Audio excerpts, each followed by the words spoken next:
దేవుని నామమునకు స్తోత్రాలు. సేవకులకి సేవకురాలకి నా సహోదరులందరికీ హృదయపూర్వకమైన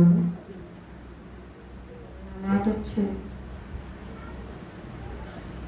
లోకాసు వార్త 23వ అధ్యాయంలో అందుకు ఆయన వానితో నేడు నీవు నాతో కూడా పరదేశిలో ఉండు అని నిశ్చయముగా నీతో చెప్పుచున్నాను అని. ఆయన ఇద్దరు దొంగల మధ్యన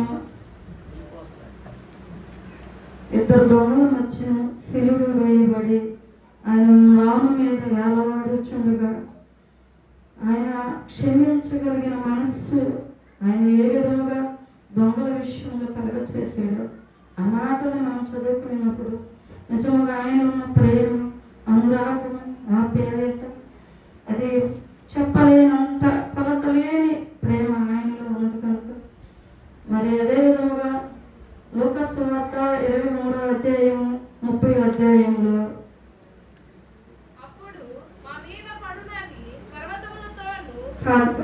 క్షమించండి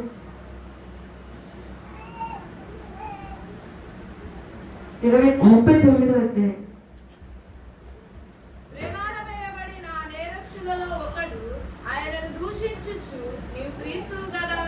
నిన్ను నీవు రక్షించుకోను, మమ్మను కూడా రక్షించమని చెప్పాను.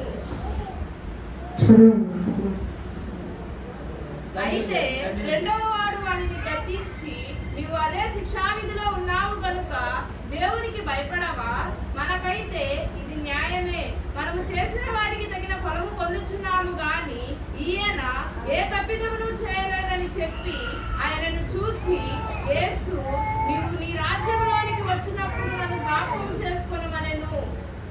యేసు ప్రభువారు సిలువ వేయబడినప్పుడు ఇద్దరు బందిపోట్ల మధ్యలో ఉన్నప్పుడు కూడా దేవుని ఎంత ప్రేమాస్వరూపి అది వారు గ్రహించరు. వారి తప్పుని, అయ్యా ఇది నాకు తగిన శిక్ష, నేను దొంగనను కాబట్టి నాకు ఇది తగిన శిక్ష, కానీ ఇది నీకు తగినది కాదని తన కొంచెం పశ్చాత్తాపడతంలోని వెంటనే ఆయన తన పాపం, తన దొంగతనము, తను చేసిన బందిపోటు తనంతా క్షమించి వెంటనే నేడు నీవు నాతో కూడా పరదేశిలో ఉండు అని ఆయన నిజంగా ఎంత ప్రేమాస్వరూపి ఆయన ఏ విధముగా చేసి ఉన్నాడు.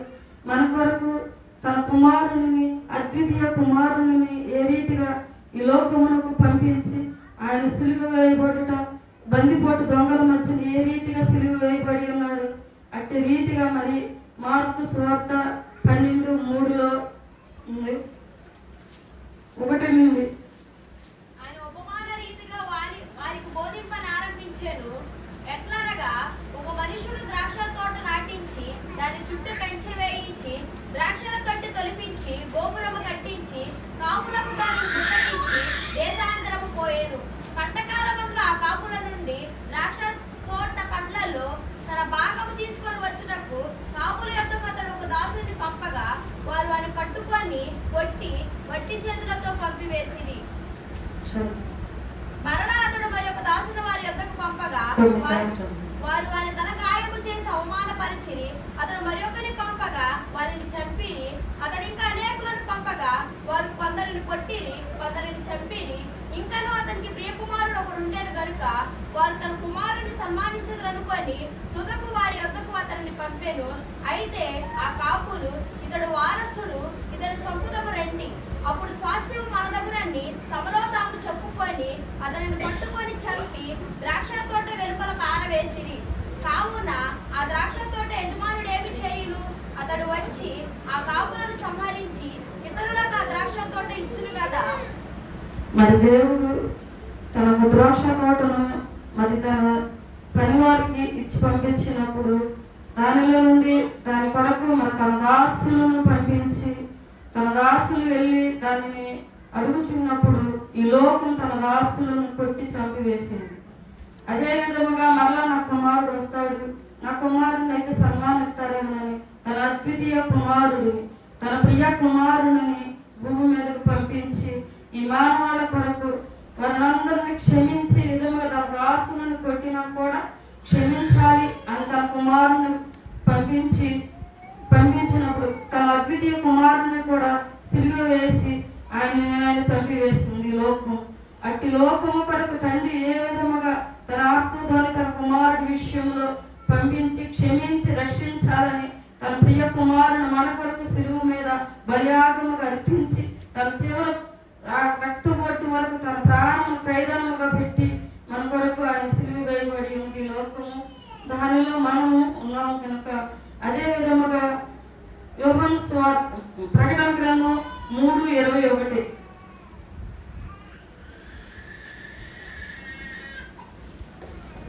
నేను జయించి నా తండ్రితో కూడా ఆయన సింహాసనం నందు కూర్చుండి ఉన్న ప్రకారము జయించు వారిని నాతో కూడా నా సింహాసనం నందు కూర్చుండని చెదను. తండ్రి జయించి తన కుమారుని మన ఇద్దరు పంపించినప్పుడు ఆయన సిలువలో మరణము జయించి తిరిగి పునరుద్ధానుడై లేచినప్పుడు మరి ఆయన జయించి ఉన్నాడు కనుక నేను జయించి ఉండి నా తండ్రితో నేను కూర్చుండి ఉన్న సింహాసనం ఎదుట మిమ్మల్ని కూర్చుండి పెట్టులాగను మీరు నీ లోకమును జయించి నా తండ్రి సింహాసనం మిమ్మల్ని కూర్చుండి పెడతానని తండ్రి ఏ రీతిగా ఆయన ఏ రీతిగా పలికి ఉన్నాడు ఆ మాటలను.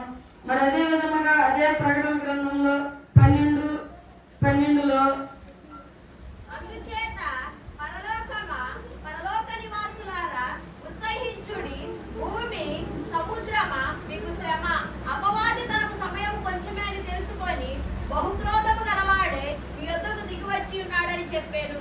సిలువలో తన ప్రాణముల కొరకు బలి అర్పించి లోకము అంతా జయించి తన రక్తము చేత ప్రతి వాణిని కడిగి పరిశుద్ధిగా పరచబడాలని ఆయన సిలువ మీద ఎలాడుచు ఆఖరి రక్తబట్టు వరకు కారుతూ సిలువలో ఉన్న దొంగను కూడా క్షమించి మరలా అదే విధంగా అనేకులను క్షమించటానికి ఆయన సిద్ధ మనసు కలిగి ఉన్నాడని అపవాది వరకు క్రోధం కలిగి వాడు త్వరగా వచ్చి నీతిమంతులందరూ పడదోయబడాలని వాడు ఒక క్రోధం కలిగి ఉన్నాడు. అదే విధంగా యోహాను సువార్త 12:26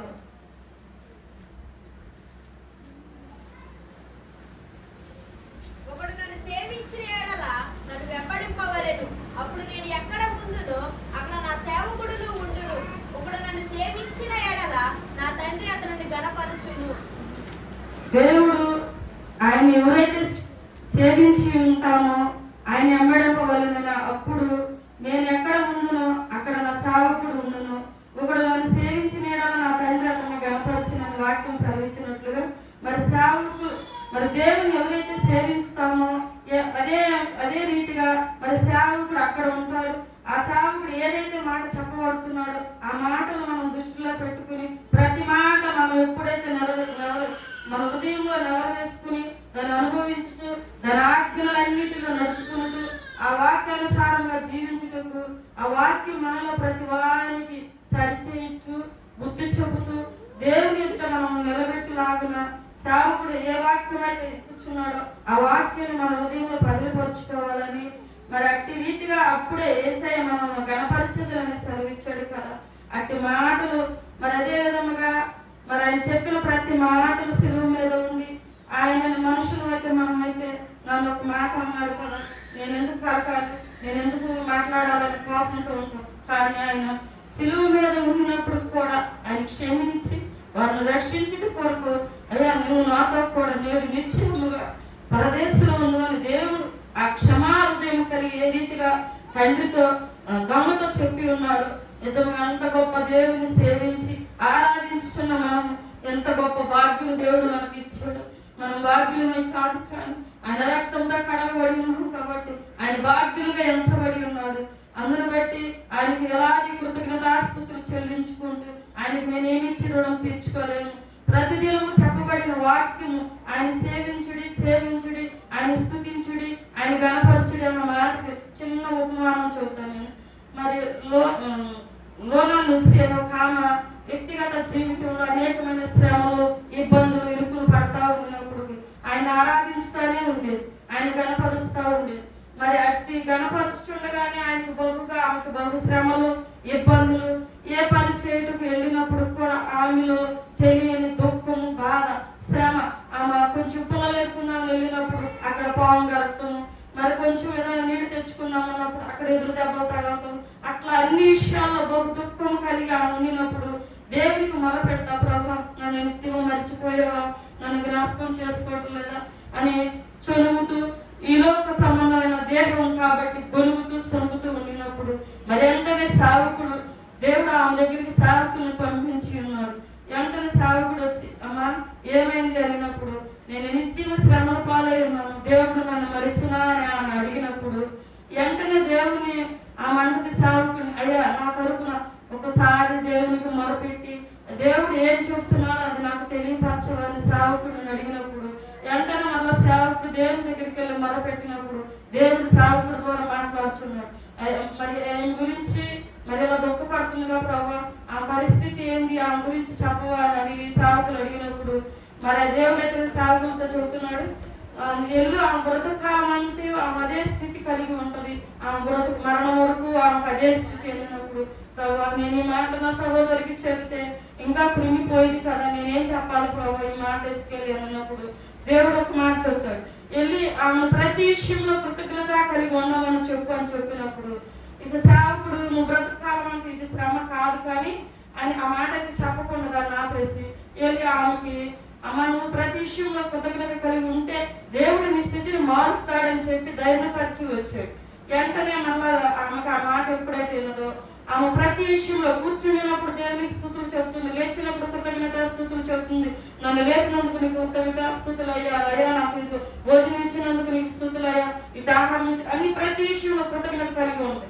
అది ఎప్పుడైతే కలిగి ఉన్నదో కొన్ని సంవత్సరం తర్వాత కొన్ని సంవత్సరం గడిచినాక సేవకులు ఏమన్నా మా సహోదరు ఏం చేస్తున్నా పలకరించుకుంటామని తిరిగి వచ్చినప్పుడు వెంటనే సహోదరుని చూసినప్పుడు ఎంత ఆనందభరితరాలైపోయిందో, ఎంత సంతోషం కలిగింది. ఆమె దుఃఖ స్థితి అంతా మార్చివేయబడింది, ఆమె స్థితి అంతా మార్చివేయబడి ఒక నూతన శక్తితో ఆమె దేవుని ఆరాధించుతూ అనేకమైన గుడ్లు కాయలు అన్ని తెచ్చుకుని తింటూ కూర్చున్నప్పుడు సేవకులు ఆశ్చర్యపోయి ఏంటి ఈ విషయం అన్నప్పుడు మరి నువ్వు చెప్పింది నేను చేశానయ్యా, ఇది నాకు దేవుడు చేసిన గొప్ప కార్యం అన్నప్పుడు ఏమన్నా దేవుని దగ్గరికి వెళ్ళి ప్రభా నువ్వు ఇట్లా అన్నావు కదా, మరి దుఃఖం ఆ మరణం వరకు ఉంటుందని సెలవించావు కదా, మరి ఆమె స్థితి మారింది, ఇప్పుడు ఆమె సంతోషం కలిగి ఉందని మన సేవకుడు వెళ్ళి దేవుడిని అడిగినప్పుడు ఆమె ప్రతి విషయంలో కృతజ్ఞత కలిగి ఉన్నది కనుక ఆమె స్థితి అంతా కొట్టివేయబడింది.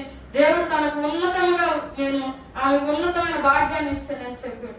మరి దేవుడు సేవకుడు చెప్పిన మాటను ఏ రీతిగా మరి ఆమె ఎన్నో ఆ విధముగా నడుచుకుంది కాబట్టి ఆమె శ్రమ దుఃఖము కన్నీరు అంతా కొట్టివేయబడి ఆమె సంతోషముగా ఉండి మళ్ళా ఆయన కృతజ్ఞత కలిగి ఉంది. మరి అదే రీతిగా మనము ప్రతి విషయంలో ఆయన కృతజ్ఞత కలిగి స్తుతించుటూ ఆయన ఆరాధించుటూ సేవకుడు చెప్పిన ప్రతి మాటను మన హృదయంలో పెట్టుకుని అనుదినం ఆ మాటల ద్వారా అది నవరు వేసుకుంటూ అనుదినం ఆ మాటల ద్వారా జ్ఞాపకం చేసుకుంటూ ఆయన కృతజ్ఞతాస్తుతులు చెల్లించుకుంటూ మనం ఆయన పిలుచు వరకు ఆయన రాకడ వచ్చే వరకు వాక్యానుసారంగా నడుచుకున్న వాళ్ళని మరి ఈ కొద్ది మాటలు చెప్పి ఆయన నామంలో ఉంచుతున్నాం.